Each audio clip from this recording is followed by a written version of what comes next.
Chapter 6. Various schools. The development in various schools of the general ideas of Socrates, Plato, and Aristotle. The school of Plato, THEOPHRASTUS.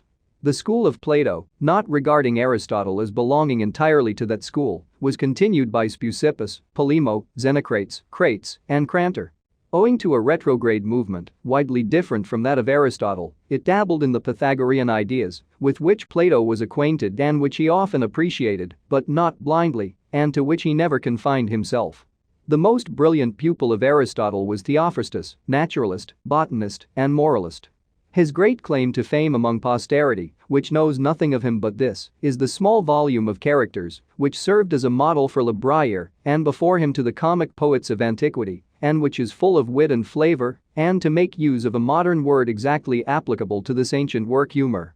Schools of Megara and of Elis. We may just mention the very celebrated schools which, owing to lack of texts, are unknown to us. That of Megara, which was called the Aristic or Wrangling school, so marked was its predilection for polemics, and that of Elis, which appears to have been well versed in the sophistic methods of Zeno of Elea and of Gorgias. The Cynic school, Antisthenes, Diogenes. Much more important is the Cynic school, because a school, which was nothing less than Stoicism itself, emanated or appeared to emanate from it. As often happens, the vague commencements of Stoicism bore a close resemblance to its end.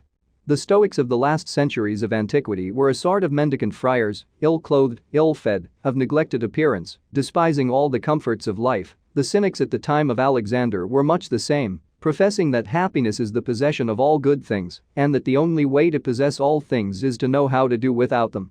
It was Antisthenes who founded this school, or rather this order.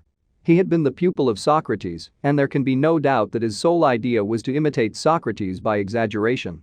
Socrates had been poor, had scorned wealth, had derided pleasure, and poured contempt on science. The cult of poverty, the contempt for pleasures, for honors, for riches, and the perfect conviction that any knowledge is perfectly useless to man, that is all the teaching of Antisthenes.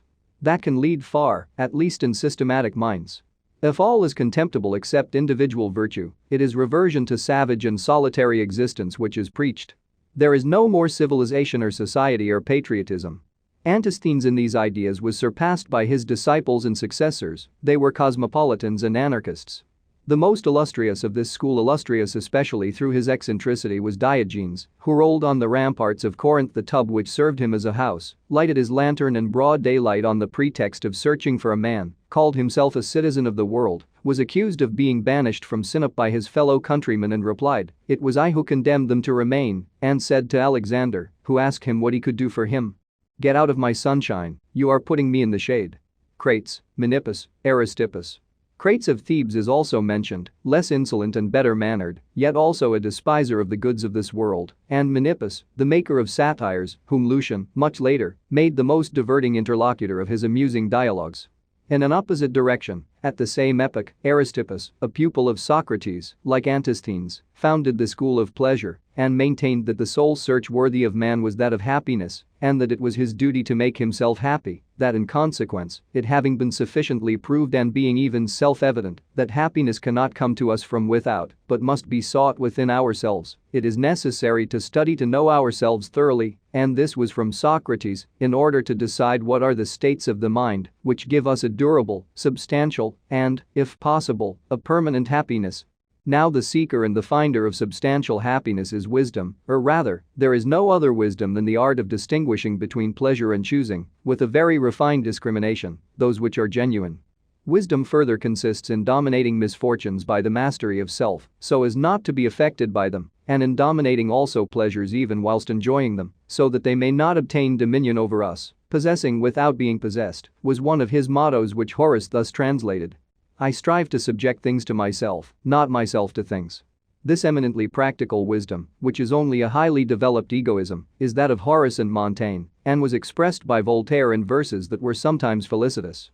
The school of Cyrene. Aristippus had for successor in the direction of his school, first his daughter Arete, then his grandson.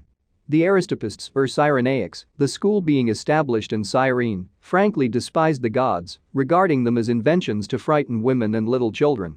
One of them, Euhemerus, invented the theory, which in part is false and in part accurate, that the gods are simply heroes, kings, great men deified after their death by the gratitude or terror of the populace. As often happens, philosophic theories being essentially plastic and taking the form of the temperament which receives them, a certain Cyrenaic, Hygeias, enunciated the doctrine that the supreme happiness of man was suicide. In fact, if the object of man is happiness, since life affords far fewer joys than sorrows, the philosophy of happiness is to get rid of life, and the sole wisdom lies in suicide. It does not appear that Hygeias gave the only proof of sincere belief in this doctrine, which can be given by anyone professing it. The vogue of Epicureanism. Epicureanism had an immense vogue in antiquity. The principal professors of it at Athens were Metrodorus, Hermarchus, Polystratus, and Apollodorus. Penetrating to Italy, Epicureanism found its most brilliant representative in Lucretius, who of the system made a poem, The Admirable de Natura Rerum. There were also Atticus, Horace, Pliny the Younger, and many more. It even became a political opinion. The Caesarians were Epicureans, the Republicans Stoics. On the appearance of Christianity, Epicureanism came into direct opposition with it, and so did Stoicism also, but in a far less degree. In modern times, as will be seen, Epicureanism has enjoyed a revival.